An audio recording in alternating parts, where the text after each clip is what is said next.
Assalamualaikum warahmatullahi wabarakatuh. Salam sejahtera buat kita semua. Perkenalkan, nama saya Andrew Hilman Mungkur, mahasiswa Universitas Siber Asia dengan program studi Manajemen PJJ S1.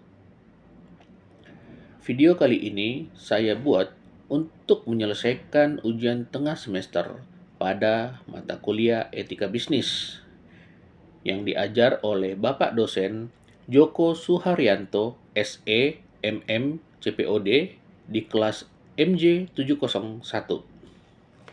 Video ini akan membahas tentang kasus Aqua versus Limineral, di mana Aqua dan Limineral adalah dua merek air minum yang bersaing dalam pasar minum di Indonesia.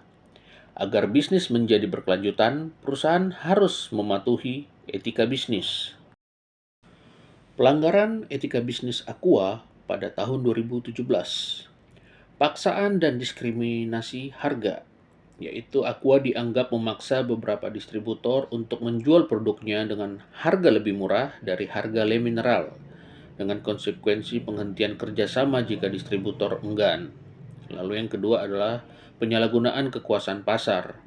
Aqua dianggap memanfaatkan kekuasaan pasar yang dimilikinya untuk menyegah distributor menjual produk kompetitornya atau meminta persyaratan ekstrim agar bisa menjualnya. Lalu ada pertimbangan KPPU dalam menyatakan Aqua bersalah. Yang pertama adalah Undang-Undang Anti Monopoli dan Persaingan Usaha Tidak Sehat. Pada 19 Desember 2017, KPPU menyatakan Aqua telah melanggar ketentuan Undang-Undang Pasal 15 Ayat 3 huruf B dan Pasal 19 huruf A dan B Undang-Undang Nomor 5 Tahun 1999. Lalu KPPU juga melakukan investigasi terhadap Aqua dan mendapatkan bukti pelanggaran yang dilakukan oleh Aqua terhadap etika bisnis. Setelah investigasi, maka KPU pun melakukan putusan. KPPU menemukan Aqua bersalah dan memberikan sanksi denda sebesar 25 miliar rupiah. Lalu etika apa yang dilanggar oleh Aqua? PT Balina Agung Perkasa didenda 6,2 miliar menurut CNN Indonesia. Aqua diduga lakukan praktik monopoli usaha. Yang pertama, etika yang dilanggar adalah ketidakadilan dalam persaingan usaha. Aqua tidak memberikan kesempatan yang sama pada kompetitornya dan memaksa beberapa distributor untuk tidak menjual produk Le Mineral. Apa itu ketidakadilan dalam persaingan usaha? Jadi begini, Aqua memberikan tekanan terhadap distributor untuk tidak menjual produk Le Mineral. Dengan kata lain, ketika sebuah badan atau distributor ingin menyalurkan, menjual baik itu grosiran maupun eceran produk-produk Aqua, maka Aqua akan menyatakan bahwa Anda bisa melakukan itu, Anda bisa menjadi distributor, tapi Anda tidak diperbolehkan menjual produk Le Mineral dalam bisnis Anda. Lalu penyalahan kekuasaan pasar, ini yang kedua. Aqua memanfaatkan kekuasaan pasar yang dimilikinya untuk memaksakan persyaratan yang merugikan distributor. Apa itu? Penyalahgunaan kekuasaan pasar. Jadi, kita tahu bahwa produk Aqua sudah sangat dikenal di Indonesia. Baik dari pelosok sampai ke kota-kota besar, Aqua sudah menjadi hal ketika orang membeli air mineral, mereka akan menyatakan, Bu, Pak, saya beli Aqua. Walaupun bukan Aqua yang dia dapatkan. Tapi kata Aqua itu sudah menjadi trending besar yang bisa memberikan kekuatan, dorongan, bahkan tekanan.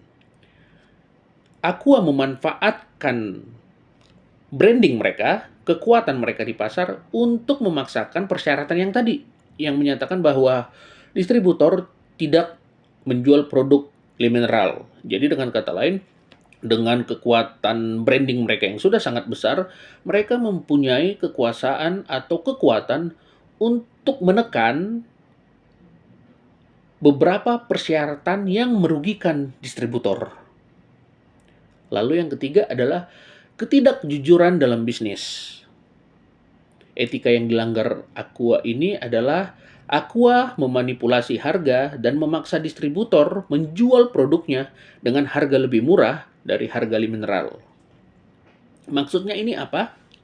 Kita ambil contoh. Aqua dan Mineral, produsen Aqua dan Mineral menjual produknya ke distributor dengan harga Aqua 3.000 per botol untuk kemasan 600 mili, sedangkan Mineral menjual Rp2.500 per botol, Aqua Rp3.000 per botol, ke distributor. Dengan catatan, distributor bisa menjual mereka selisih harga 1.000 ke pedagang besar ataupun eceran. Berarti ketika Aqua menjual harga 3.000 dengan selisih harga 1.000, maka distributor akan menjual seharga 4.000.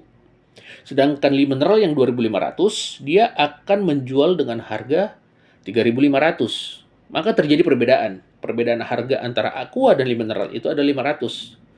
Tetapi di sini Aqua memanipulasi harga dan memaksa distributor untuk menjual produknya. Dengan kata lain, distributor dipaksa untuk menjual harga lebih murah dari harga mineral.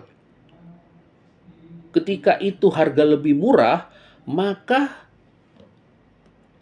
selisih biaya itu akan sangat besar. Jika memang harus lebih murah dari mineral yang harganya adalah 3.500, maka Aqua yang dijual oleh distributor itu adalah sebesar Rp3.400. Berarti pendapatan mereka dari setiap penjualan Aqua adalah hanya Rp600. Sedangkan pendapatan dari penjualan mineral mereka bisa mendapatkan 1.000. Jadi ini akan memberatkan dan merugikan distributor karena setiap bisnis dia akan mencari keuntungan yang sebesar-besarnya. Demikian. Lalu apa dampak pelanggaran etika bisnis Aqua terhadap mineral? Yang pertama adalah persaingan usaha yang tidak sehat. Ketidakadilan dalam persaingan usaha mengakibatkan kerugian bagi mineral. Karena usaha mineral kita akui masih berada di bawah usaha Aqua. Dengan kata lain, brandingnya masih belum bisa sama atau sejajar dengan kedudukan brandingnya Aqua. Ini membuat perkembangan perusahaan itu akan terganggu sehingga melakukan invasi penjualan ke beberapa daerah juga pasti akan terganggu. Itu yang mengakibatkan terjadinya kerugian bagi mineral. Lalu yang kedua adalah penurunan penjualan. Distributor yang terpaksa menjual produk Aqua dengan harga murah menyebabkan penurunan penjualan untuk mineral. Kenapa? Karena begini, ketika kita diperuntukkan dengan Aqua dan mineral, sedangkan harga Aqua lebih murah dari mineral, kita otomatis sebagian besar orang atau masyarakat Indonesia akan memilih Aqua karena mereka sudah lebih mengenal, sudah lebih lama, dan sudah merasakan produk Aqua itu bagus atau tidaknya. Jadi dengan persaingan yang tidak sehat seperti ini, dengan distributor menurunkan harga Aqua untuk menjual kembali ke pedagang atau konsumen, maka produk-produk dari mineral itu akan terganggu, akan tergoncang karena tidak akan bisa bersaing lagi. Karena bagi mineral yang baru berkembang, yang membuat mereka itu bisa bersaing cuma satu, yaitu dari harga. Itu yang paling signifikan. Ketika harga itu yang menjadi keunggulan mereka sudah hilang, maka tidak akan ada lagi keunggulan mereka. Lalu yang ketiga adalah rugi finansial. Lebih kecilnya pasar bagi mineral berdampak pada rugi finansial dan keberlangsungan dan keberlanjutan bisnis. Kenapa? Karena begini, ketika suatu produksi sudah dibuat, maka itu harus dijual. Tetapi ketika distributor yang seharusnya mengambil atau membeli produk mereka tidak membeli mereka, produk-produk jadi ini akan terbuang. Dengan kata lain, cost yang sudah dilakukan oleh pelaku bisnis untuk menghasilkan produk jadi ini tidak akan kembali. Oleh sebab itu, finansial akan semakin ditekan bahwa tidak ada pemasukan yang sesuai dengan anggaran. Ketika anggarannya mungkin akan mendapatkan hasil segini, ternyata gara-gara distributornya tidak bisa atau tidak mau mengambil produk mineral, maka anggaran itu akan tidak tercapai. Jadi, cost atau biaya yang sudah dikeluarkan untuk menghasilkan produk mineral itu akan terbuang sia-sia. Ketika cost-nya tidak bisa kembali, maka finansial perusahaan itu juga akan terguncang dan keberlanjutan bisnis juga akan terhambat. Apa sih etika yang harus dipatuhi dalam bisnis air minum? Yang pertama adalah transparansi dan keadilan, yaitu memberikan informasi yang jelas mengenai produk dan memberikan kesempatan yang sama pada kompetitor. Kita harus ingat bahwa tidak ada bisnis yang bisa memonopoli suatu produk jika itu bukan dari negara. Negara bisa, contohnya seperti listrik negara ataupun PAM. Setidaknya mereka bisa menjadikan produk itu sebagai monopoli karena menyangkut hidup banyak orang. Lalu transparansi dan keadilan ini ketika kita memberikan informasi yang jelas dan memberikan kesempatan yang sama, tidak ada tekanan ataupun ada pemaksaan, itulah yang membuat bisnis itu berjalan dengan baik, bisnis itu sehat. Yang kedua adalah tidak memaksa atau membayar lebih. Tidak memaksa distributor untuk menjual dengan harga murah atau membayar lebih. Ini yang saya katakan tadi. Contohnya mereka ada belinya 3.000 tapi harus dijual 3.400. Dengan kata lain, harga yang didapatkan konsumen itu lebih murah. Konsumen pasti merasa nyaman karena lebih murah. Tapi kalau dilihat dari sudut pandang keberlangsungan bisnis, itu justru bukan pencapaian yang baik. Kita harus membayar lebih, tapi harus dijual dengan lebih murah. Kita membayar lebih mahal, dijual lebih murah. Tuh. Dan yang ketiga adalah ketidakberpihakan. Tidak berpihak pada produk tertentu atau melakukan tindakan yang merugikan kompetitor. Lalu tindakan apa sih yang diperbolehkan dalam bisnis air minum? Yang pertama, persaingan yang sehat. Mengembangkan inovasi produk dan memberikan nilai tambah untuk konsumen. Ini banyak hal yang bisa kita lakukan sebagai pemilik usaha. Yang pertama, contohnya mungkin memperbesar neto yang bisa didapatkan. Contohnya, Aqua biasanya 600 ml untuk satu botol dengan harga 3.000. Mereka bisa menaikkan 20% contohnya, atau 10% dari 600 menjadi 660 ml. Nah, itu adalah inovasi produk yang membuatnya semakin berkembang. Yang kedua adalah kita lihat bahwa botol Aqua itu sudah ada bermacam-macam. Ada yang sistemnya dia seperti botol minum sepeda yang ada lancipnya di atas. Ada yang sistemnya dia botol Aqua biasa. Dan ada yang model seperti botol yang gampang diremas setelah diminum. Nah, itu adalah inovasi dan pemberian nilai tambah untuk konsumen.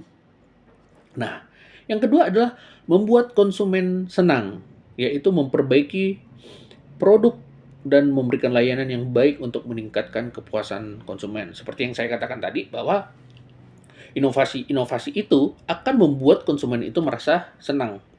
Dan bisa saja contohnya untuk meningkatkan kepuasan konsumen adalah contoh singkatnya itu adalah pembuatan atau penjelasan bahwa apa-apa saja sih yang sudah dilakukan oleh perusahaan. Contohnya kita ambil Aqua. Dia akan melakukan ini loh, filter filter air kami begini, terus penyulingannya begini. Jadi konsumen akan merasa puas bahwa oh ternyata penyulingan air mineral Aqua itu sangat bersih, atau penyulingan air mineral dari Lee Mineral itu sangat bagus. Nah, begitu. Dan yang ketiga adalah etika bisnis yang baik, yaitu mematuhi etika bisnis yang baik dan memberikan dampak positif bagi lingkungan dan masyarakat. Ke kesimpulan dan poin-poin penting. Yang pertama, etika bisnis harus diutamakan dalam semua kebijakan dan tindakan perusahaan. Yang kedua, pelanggaran etika bisnis harus ditindak tegas dengan sanksi yang berat agar memberikan efek jera pada perusahaan lain. Tapi dengan catatan bahwa pelanggaran itu harus memiliki bukti yang jelas, tidak asal menuduh. Yang ketiga, pasar harus selalu dijaga agar terdapat persaingan yang sehat dan adil bagi semua perusahaan. Maksudnya dijaga ini adalah selalu diawasi. Apakah ada produsen yang tidak sesuai dengan undang-undang melakukan usahanya atau tidak? Sekian video presentasi saya ucapkan terima kasih baik kepada Bapak dosen, Bapak Joko, dan teman-teman yang sudah mendengarkan video ini. Sekali lagi terima kasih. Wassalamualaikum warahmatullahi wabarakatuh.